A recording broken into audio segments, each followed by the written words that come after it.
The story of the second old man and of the two black dogs.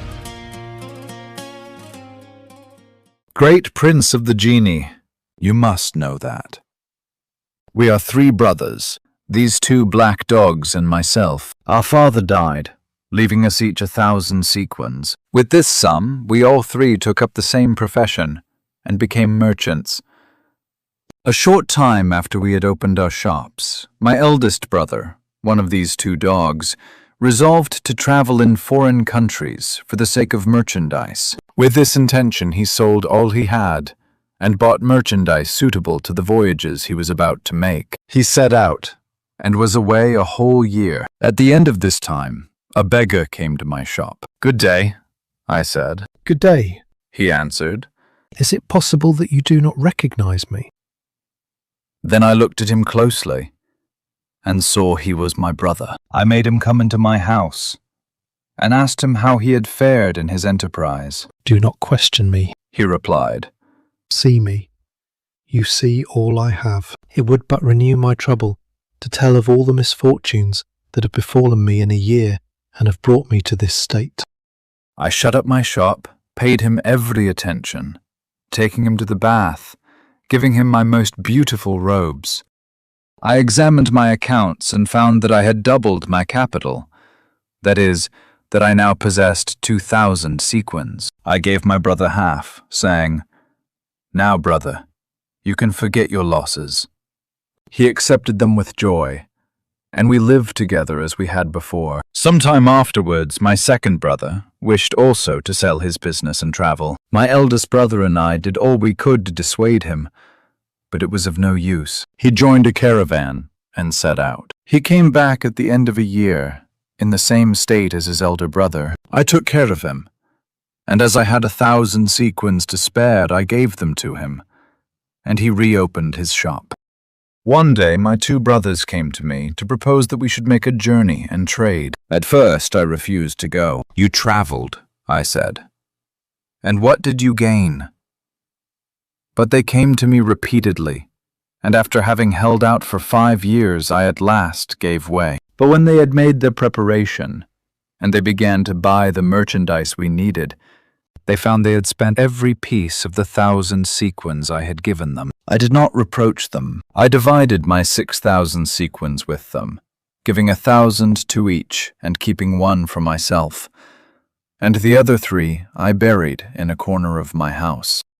We bought merchandise, loaded a vessel with it, and set forth with a favorable wind. After 2 months' sailing, we arrived at a seaport, where we disembarked and did a great trade. Then we bought the merchandise of the country, and were just going to sail once more, when I was stopped on the shore by a beautiful, though poorly dressed woman. She came up to me, kissed my hand, and implored me to marry her and take her on board. At first I refused, but she begged so hard and promised to be such a good wife to me that at last I consented. I got her some beautiful dresses, and after having married her, we embarked and set sail. During the voyage, I discovered so many good qualities in my wife that I began to love her more and more. But my brothers began to be jealous of my prosperity and set to work to plot against my life. One night when we were sleeping, they threw my wife and myself into the sea. My wife, however,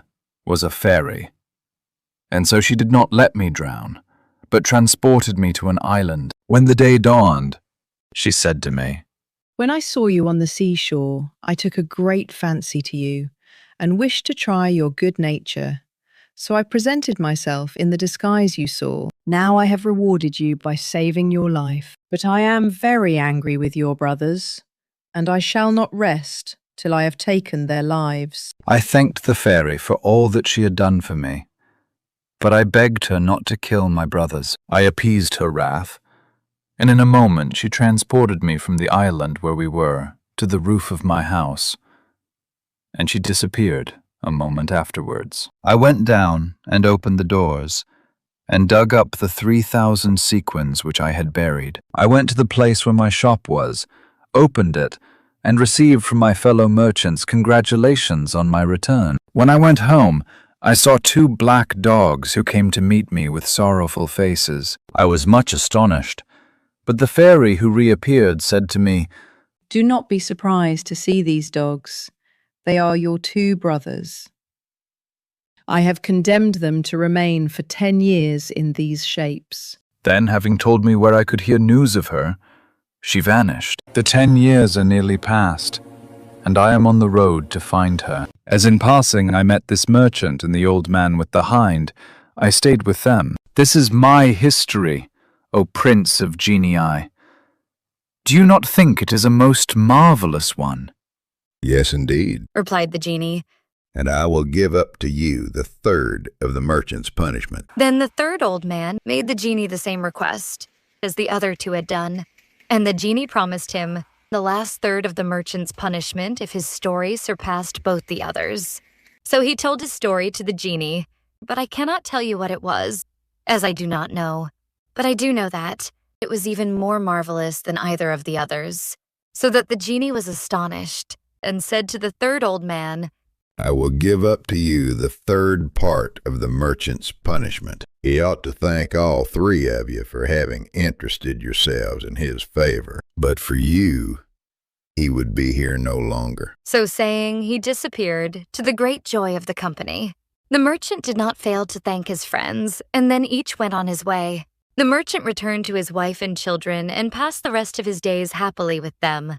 But sire, added Scheherazade, however beautiful are the stories I have just told you, they cannot compare with the story of the fisherman.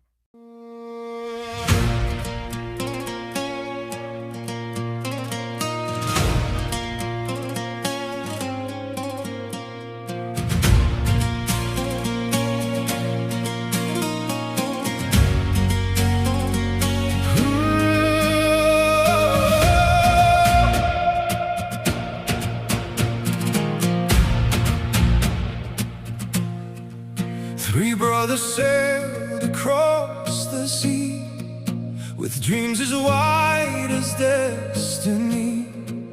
I shared my gold, I healed their pain, but jealous hearts brought only rain. They lost their fortunes, lost their way. I welcomed them without delay.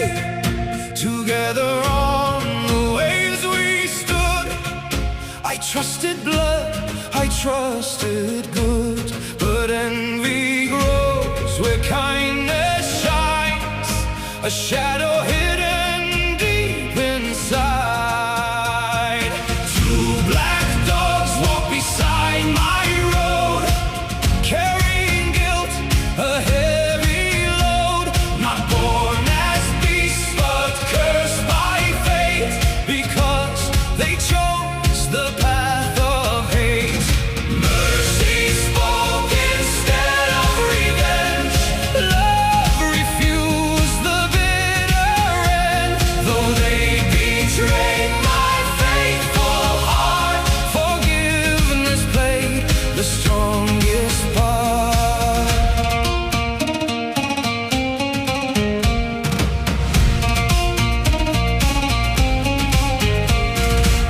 A lady dressed in humble grace, with hidden magic in her face.